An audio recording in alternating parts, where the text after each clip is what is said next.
संसद में वक्फ board bill को लेकर बवाल कटा हुआ है। और सोचिए, अजमेर शरीफ का भी सर्वे होगा। एक कोई हिंदू संगठन है, उसके आदमी ने दायर किया है, कोर्ट ने उसको एक्सेप्ट कर लिया है।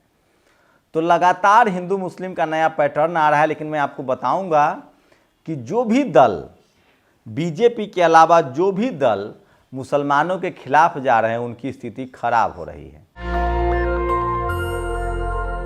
नमस्कार, मैं शंभू कुमार सिंह और आप देख रहे हैं नेशनल दस्तक। सोचिए, मुसलमानों के खिलाफ राजनीति करके सिर्फ बीजेपी सफल हो रही है, लेकिन जो भी उसके खिलाफ जा रहे हैं वो खत्म हो रहे हैं।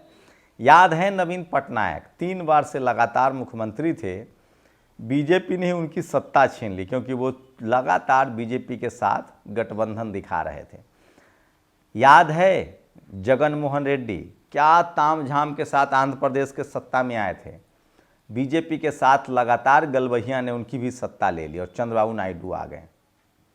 याद है आपको, लगातार इसी तरह से नीतीश कुमार बीजेपी के साथ जब से आ रहे हैं वो 42 तक सिमट गए हैं और अगली बार क्या पता खत्म ही हो जाए। चिराग पासवान को इस बात का डर है और इसीलिए वो वक्फ बोर्ड बिल का विरोध कर रहे हैं। चंद्रबाबू नायडू को भी इस बात का डर है, इसलिए वो वक्फ बोर्ड बिल का विरोध कर रहे हैं। और नवीन पटनायक ने अब कहा है कि मैं बिल का विरोध करता हूं क्योंकि मुसलमानों से इसकी राय नहीं ली गई। सोचिए, सरकार बनी हुई है 3 पायों पर। चंद्रबाबू नायडू 16 सांसदों के साथ, नीतीश कुमार 12 सांसदों के साथ, चिराग पासवान 5 सांसदों के साथ। लेकिन सोचिए किस तरह से बीजेपी के साथ जो जाता है उसके साथ छल बल भी होता है। आज जब बीजेपी को महाराष्ट्र में अपनी सरकार बनानी थी, जब उसके पास गठबंधन नहीं था, तो एक बार उन्होंने एनसीपी के साथ कोशिश की, एनसीपी को मोहरा बनाया, लेकिन एनसीपी नहीं टूटी और फडणवीस मुख्यमंत्री पद से हटा दिए गए। उसके बाद उद्धव ठाकरे मुख्यमंत्री बने, बीजेपी ने वेट एंड वॉच किया और पार्टी तोड़ दी। और एकनाथ शिंदे जो पार्टी तोड़कर गए, वहाँ मुख्यमंत्री तो बनाया गया, लेकिन अब जब बीजेपी की अपनी संख्या आ गई तो उनको एक मुख्यमंत्री से हटाया जा रहा है और कहा जा रहा है कि अब देवेंद्र फडणवीस मुख्यमंत्री होंगे। मतलब कल जब नीतीश कुमार के हाथ से खेल निकल जाएगा तो कल कोई सवर्ण मुख्यमंत्री थोप दिया जाएगा बिहार में। यूपी में भी यही हुआ था, केशव प्रसाद मौर्य को आगे करके सवर्ण मुख्यमंत्री बना दिया गया। जहां बिहार, यूपी, जहां सोशल जस्टिस की सबसे बड़ी लड़ाई है, तो आरएसएस का एक ही सपना है कि किसी भी कीमत पर यूपी बिहार में उसको सवर्ण मुख्यमंत्री चाहिए, जो सोशल जस्टिस की धरती है, जो जातिवाद के खिलाफ लड़ाई की धरती है, जो जगदेव बाबू की धरती है, जो धरती रामस्वरूप वर्मा की है, मान्यवर कांसी राम साहब के राजनीतिक धरती है, जो धरती सोनेलाल पटेल की है, जो धरती जगदेव प्रसाद की है, जननायक कर्पूरी ठाकुर की है, जो चौधरी चरण सिंह की धरती है, वहाँ पर सवर्ण मुख्यमंत्री बनाया जाए। क्या वो सफल हो जाएंगे? ये सबसे बड़ा सवाल है। और ऐसे में क्या ये सरकार गिर जाएगी? वक्फ बोर्ड बिल पर तो लग रहा है कि नीतीश कुमार तैयार नहीं है। अभी उन्होंने अपने पार्टी में एक जनरल सेक्रेटरी महासचिव बलियाबी को आगे किया है, लेकिन आप बीजेपी के साथ रहें और मुस्लिम का भी वोट ले, ऐसा नहीं हो सकता है। वहीं अखिलेश यादव ने तो यहाँ तक कह दिया है कि बीजेपी ने हम सब लोगों को राजनीति सिखा दी है। तो वक्फ बोर्ड बिल पर लगातार हंगामा मचा हुआ है। वहीं दूसरी बड़ी खबर है, सोचिए, शिंदे को दूध में गिरे मक्खी की तरह निकाल दिया गया है। अब सोचिए, पहले शिंदे साहब का इस्तेमाल हुआ, एक प्रचार है ना, पहले इस्तेमाल करे फिर विश्वास करे। यहाँ है कि पहले इस्तेमाल करे, उसके बाद उनको दूध में पड़ी मक्खी की तरह निकाल दे, और वही हो रहा है। तो खैर, ये इन नेताओं को सोचना है। तो बीजेपी और कांग्रेस लगातार इसी तरह से करती रही है। खैर, कांग्रेस के तो डीएनए में ही नहीं है गठबंधन सरकार चलाना। चौधरी चरण सिंह की सरकार गिराई, ये सब जानते हैं। बीजेपी के भी डीएनए में नहीं है गठबंधन की सरकार चलाना, जब वो अपना मुख्यमंत्री और प्रधानमंत्री न हो। तो बीपी सिंह की सरकार गिरा दी गई थी जब मंडल कमीशन लागू हुआ था। तो मेरा काम है आपको सिर्फ बताना। तो वैसी तमाम बड़ी खबरें जो सोशल मीडिया पर वायरल है, वैसे वक्फ बोर्ड बिल पर बीजेपी फंस गई है और मुझे नहीं लगता है कि चंद्रबाबू नायडू, नीतीश कुमार और चिराग पासवान इस पर यू टर्न मारेंगे। लेकिन सोचिए, जिस शिंदे ने पार्टी तोड़ी थी, अब उन्हीं की पार्टी टूटने के कगार पर है। जिस अजीत पवार ने पार्टी तोड़ी थी बीजेपी के लिए, अब उनकी पार्टी भी टूटने के कगार पर। इसलिए इन लोगों ने फडणवीस को अपना सीएम मान लिया है। उपद्रव उपद्रव उपद्रव, हर दिन नया उपद्रव खड़ा किया जा रहा है, लेकिन कोई माई का लाल नहीं कह रहा है कि हर दिन खड़े किए जा रहे उन उपद्रव की जड़ों में भारत का मनुवादी है। अजमेर शरीफ दरगाह को हिंदू मंदिर बताने वाली याचिका को निचली अदालत ने स्वीकार कर लिया है। लोग लिख रहे हैं कि जिस दिन बुद्ध विहारों की खोज की मांग की जाएगी तब क्या होगा। और सोचिए, मध्य प्रदेश के शिवपुरी जिले में सुभाषपुरा थाना क्षेत्र के इंदरगढ़ गांव में एक एससी समाज के युवक की बर्बर हत्या कर दी। उनका नाम नारद था। ये जो जातिवादी आरोपी हैं, इसको किसी भी कीमत पर बख्शा नहीं जाना चाहिए। फास्ट ट्रैक कोर्ट बने और इसको अपराधी को पकड़ा जाए। मैं बार बार कह रहा हूँ, इस देश में खासकर ओबीसी के लोग इस तरह के हिंसक जातिवाद में शामिल है और वो जेल भी जाएंगे, ये आदमी बच नहीं पाएगा। लेकिन उसी ओबीसी के साथ media, judiciary, college, university, bureaucracy business में आता है। तो जब तक इनके अंदर शिक्षा नहीं जाएगी, इनको समझ में ही नहीं आएगा कि ये जो जातिवाद करके अपराध कर रहे हैं, इनके साथ भी जातिवाद होता है, तो ऐसे जातिवादियों का मुकम्मल इलाज किया जाए। तो सोचिए, अजमेर शरीफ में भी, और आज बीपी सिंह मंडल साहब को पूरा देश नमन कर रहा है। मंडल कमीशन लागू करके पिछड़ों के लिए हिस्सेदारी का मांग प्रशस्त करने वाले। और तो तमाम खबरें हैं जो सोशल मीडिया पर वायरल हैं। और एकनाथ शिंदे जी ने कहा है, मैं कभी भी अपने आप को मुख्यमंत्री नहीं समझता। इस बयान से क्या समझा जाए। दुनिया के सबसे बड़े जमहूरी मुल्क की पुलिस उत्तर प्रदेश के जिला संभल में मुसलमानों के घरों पर पत्थरबाजी कर रही है। इसी संभल में 5 बेगुनाह मुस्लिम नौजवानों की मौत हुई है और एफआईआर भी हजारों में बेगुनाह मुसलमानों पर हुई है। तस्वीरें नहीं दिखा सकते हैं, लेकिन योगी आदित्यनाथ का बयान आया है कि सारे उपद्रवियों से वसूली की जाएगी, तो मुसलमान को और अभी तकलीफ़ें झेलनी पड़ेगी।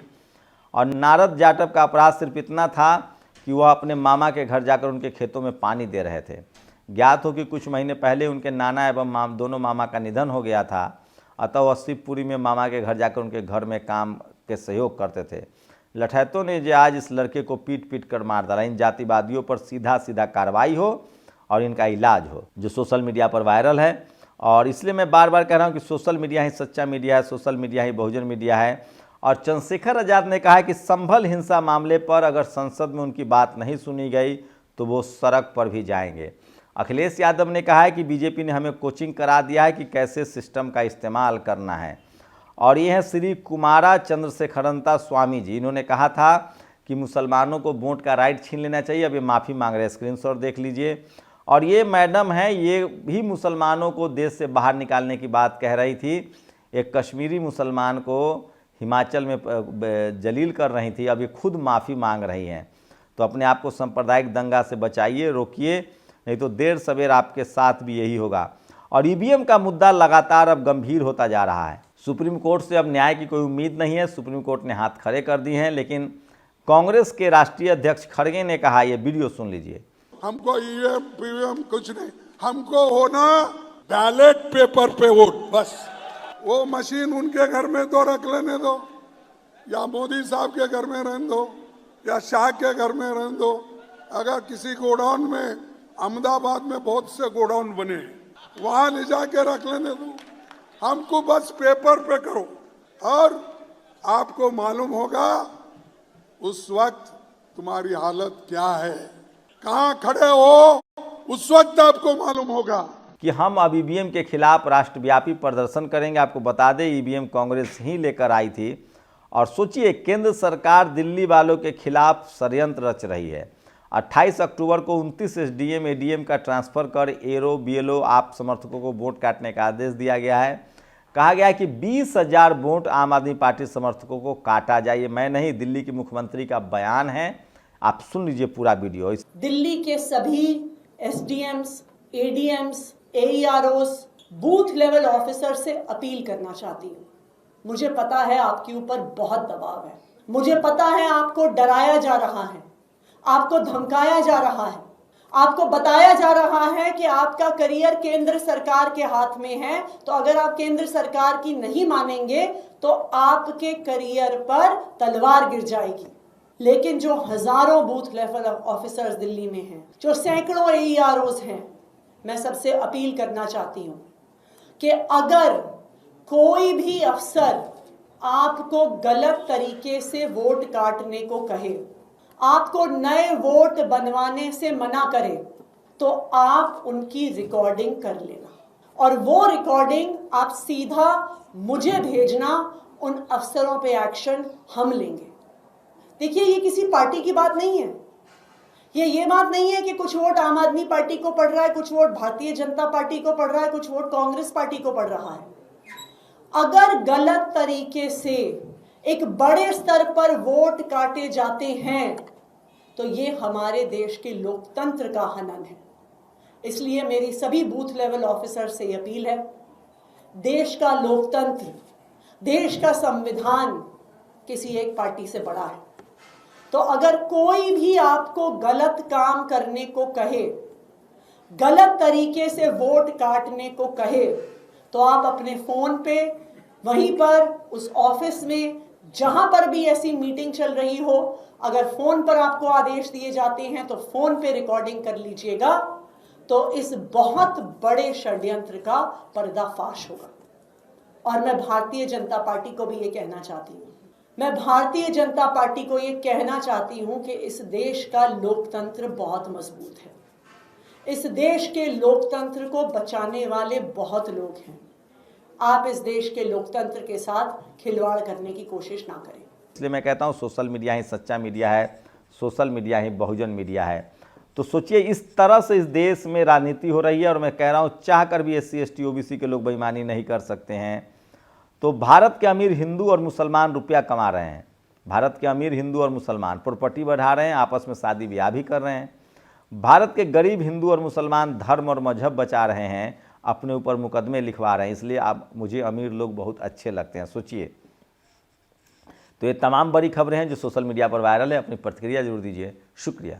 नेशनल दस्तक की आपसे गुजारिश है कि अगर इसको बचाना चाहते हैं तो नेशनल दस्तक को सब्सक्राइब करने के लिए रेड कलर के सब्सक्राइब बटन को दबाएं, फिर बेल आइकन की घंटी दबाएं। नेशनल दस्तक को बचाने के लिए बहुत जरूरी है कि हर खबर को शेयर करें, लाइक करें, कमेंट जरूर करें।